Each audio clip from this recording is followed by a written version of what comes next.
Hi and welcome to my channel. It is, fingers crossed, moving week this week. It has taken a long time to get here, 5 months in fact, but we are very nearly there. I'm set to exchange either today or tomorrow, fingers crossed, and then completion on Friday, moving in, which will be it would be a relief, it would be good. I just want to move in now. I've been living out of boxes for ages because I was led to believe that the process would be quicker than what it has been. I'd obviously packed away a lot of my belongings many weeks ago. So me and my daughter have been living with the bare minimum in our flat. And I would really like to be back with my belongings and my home comforts and everything else, and just to get settled in the new property. So I thought this would be a good opportunity to run through my checklist really of what I'm doing this last week before we move, and then what I'm planning on doing once I move in. So this week the plan is, today is Monday and I'm working today, and I've been to view the property. It's a pre-completion viewing. That's all fine. I've given the go-ahead to now exchange, and then we hopefully complete on Friday. Now that that's sorted, I can finish off everything else. So I still have a few more things I need to pack. Tomorrow I'm working in the office, so I'm going to have very little time to do anything except for switch off the fridge freezer, pack up a few bits and bobs, and then I'm actually going to go and stay with my parents. We're going to stay there until I have redecorated the property. At the moment it's in need of, well, flooring for a start and other bits and pieces before I think my daughter can move in. So I'm going to be moving in there with my daughter as of tomorrow night. So I'm going to pick her up from nursery and take her straight there. Wednesday I'm then working from home. I'm going to work from my flat, and I have movers coming in to remove the big items that I can't. I put them in my storage unit. Then I'm just going to have the few bits and bobs that are in my kitchen, in the bathroom, and a few items from the bedrooms that haven't yet been packed.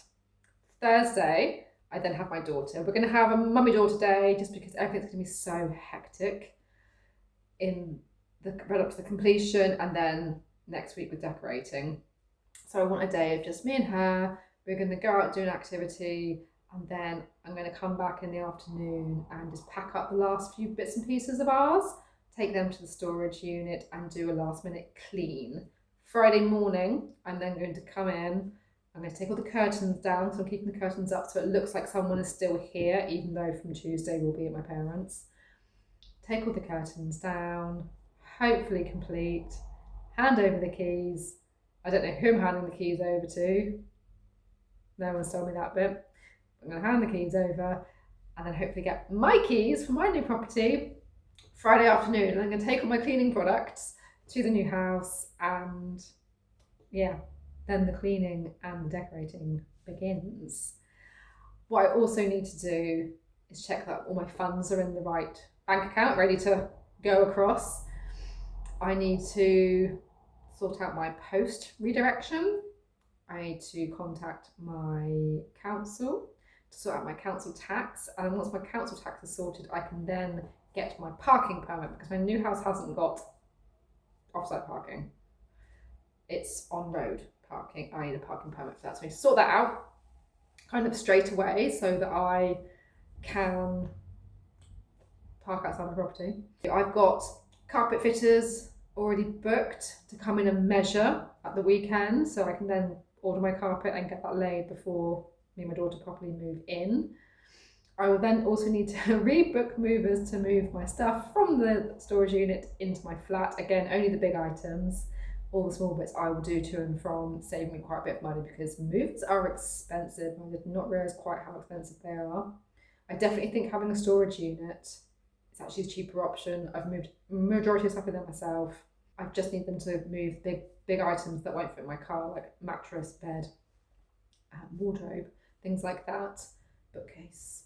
And then I can start moving bits and pieces in next week. I've got a friend coming down to help me. We're going to try and blitz the decorating upstairs, then get the carpets in, then get the furniture in, and then I can take a little bit longer to do the downstairs. Downstairs isn't in such a need for decorating. I can do that in a slightly slower process. I can take my time with it. The upstairs, I think, needs to be done sooner rather than later. And then, yeah, that will be it. So, fingers crossed, everything else. If there's any additional hints and tips, suggestions you have for moving, please let me know. I've already arranged for my internet to be transferred across, so I'll have internet as soon as I move in. Everything should hopefully be as smooth as possible.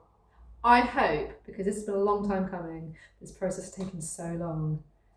Now I've gone in, I hadn't seen the property since October, and so going into this, it was nice to finally see the property again. It felt a bit smaller than I remember, but it's fine. It's going to be our small little home.